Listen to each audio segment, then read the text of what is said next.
여러분 반갑습니다. 오랜만에 매일 묵상으로 만납니다. 코로나로 좀 고생을 했는데요. 지금 많이 좋아졌어요. 다시금 하나님의 말씀을 함께 나누고 묵상하기 원합니다. 오늘부터 새로운 시리즈로 말씀을 나눌 텐데요. 성령님에 관하여 말씀을 살피고 성령님을 깊이 묵상하며 알아가기 원합니다. 오늘 함께 보실 말씀은 마가복음 1장 8절입니다. 나는 너희에게 물로 세례를 베풀었거니와 그는 너희에게 성령으로 세례를 베푸시리라. 아멘. 예수님이 말씀하신 성령님이라는 제목으로 하나님의 말씀 같이 듣겠습니다. 우리가 사람들을 만나고 함께하다 보면 누군가를 소개할 일이 있는데요. 우리가 누군가를 소개할 때 그 사람의 여러 모습들이 있겠지만 그걸 다 소개하는 것이 아니라 그 중에서도 그 사람을 가장 잘 나타내고 표현해 줄 한마디로 간결하면서도 정확하게 소개를 하겠죠. 성경을 보면 예수님을 소개하기 위해 존재했던 사람이 있습니다. 누구죠? 세례 요한이죠. 예수님에 대해 세례 요한의 소개가 그래요.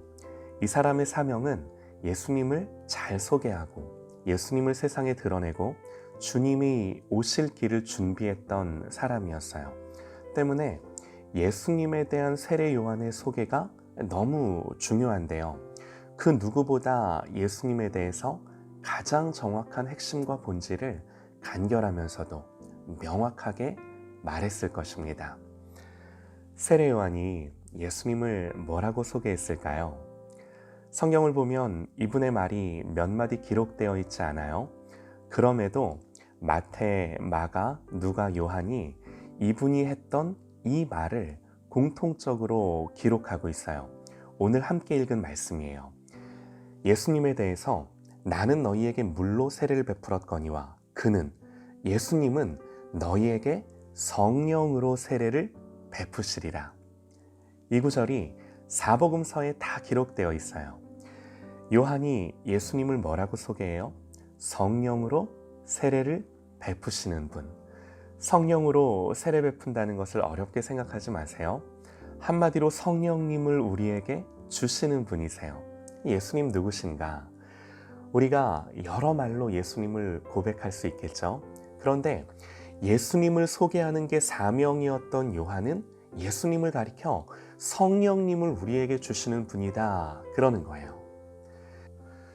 우리는 요한의 이 소개를 간과해서는 안 될 것입니다. 하루는 예수님이 이제 예루살렘에 올라가 고난을 받고 십자가에 죽으실 것을 말씀하시죠. 제자들이요, 이 말을 듣고 근심합니다. 그런데 예수님 근심하는 제자들에게 뭐라고 말씀을 하시는가? 내가 이 말을 함으로 너희 마음에 근심이 가득하였도다. 그러나 내가 너희에게 실상을 말하노니 내가 떠나가는 것이 너희에게 유익이라. 내가 떠나가지 아니하면 보혜사가 너희에게로 오시지 아니할 것이요 가면 내가 그를 너희에게로 보내리니. 예수님이 심지어 뭐라고까지 말씀을 하시는가? 내가 너희를 떠나는 게 좋대요. 왜요? 내가 가야 보혜사를 너희에게 보내. 내가 떠나지 않으면 보혜사가 너희에게 오시지 않아. 그런데 내가 가면 그를 너희에게 보낼 거야. 그분이 너희에게 오시는 게 너희에게 훨씬 유익해. 내가 너희 곁에 있는 것보다 그분이 너희에게 오시는 게 너희에게 더 좋은 일이야. 여러분, 이게요, 성령님에 대한 우리 주님의 증언이세요. 그러면서 또 말씀하세요. 내가 아직도 너희에게 이를 것이 많으나 지금은 너희가 감당하지 못하리라. 그러나 진리의 성령이 오시면 그가 너희를 모든 진리 가운데로 인도하시리니. 그러니 예수님은, 성령님이 하루빨리 오시기를 원하세요. 그게 우리에게 더 유익하다는 것을 알기 때문에. 그러면 지금 바로 오시면 안 되나요? 그런데 지금은 못 오세요. 성경은 그 이유를 명확하게 가르쳐 줍니다. 요한복음 7장에 예수님이요, 누구든지 목마르거든 내게로 와서 마시라. 나를 믿는 자는 성경의 이름과 같이 그 배에서 생수의 강이 흘러나오리라 말씀하시죠. 그리고 성경이 이 말씀에 대해 설명하기를 이는 그를 믿는 자들이 받을 성령을 가리켜 말씀하신 것이라. 그러나 예수께서 아직 영광을 받지 않으셨으므로 성령이 아직 그들에게 계시지 아니하시더라 그럽니다. 예수님이 영광을 받지 않으셨으므로 무슨 말인가요? 예수님의 십자가를 말씀하시는 거죠.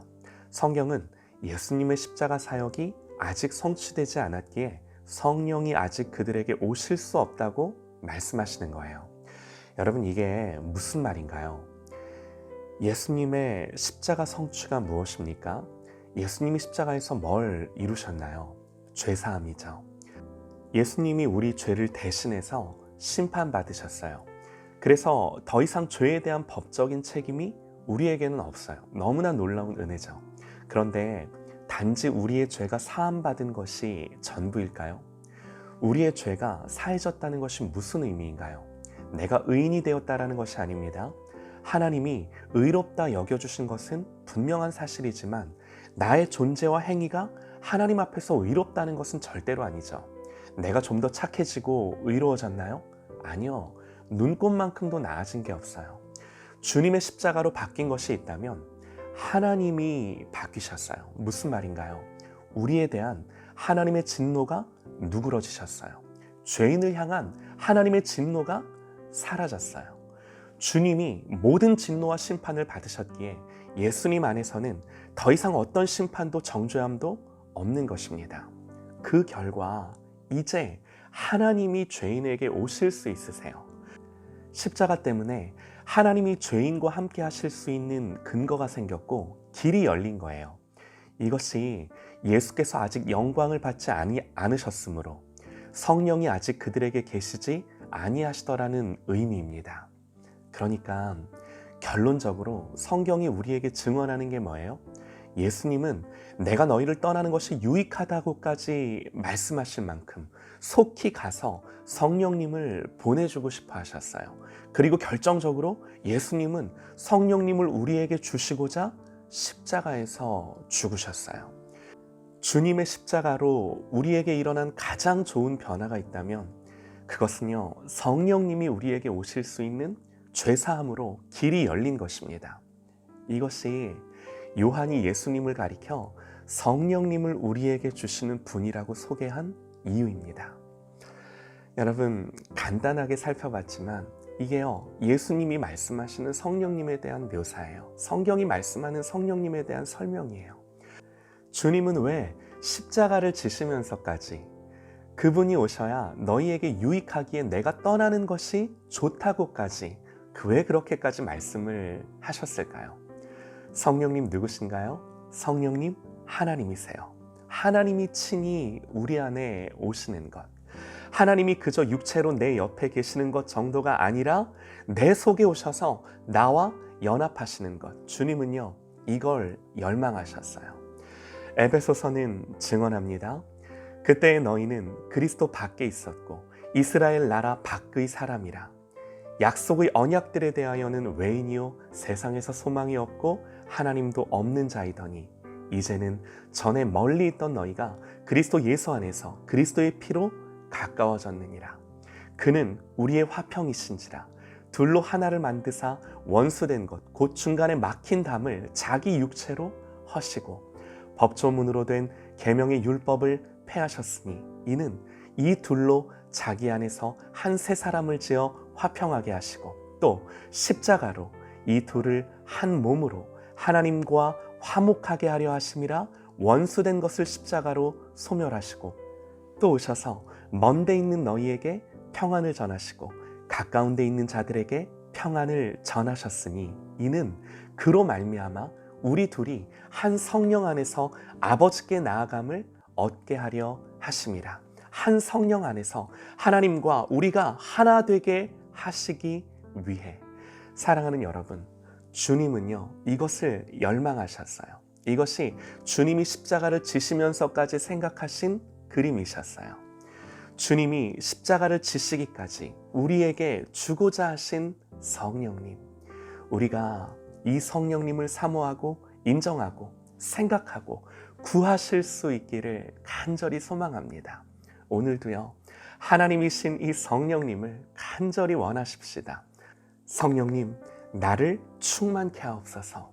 이것이 우리의 기도의 제목이 되기를 간절히 소망합니다.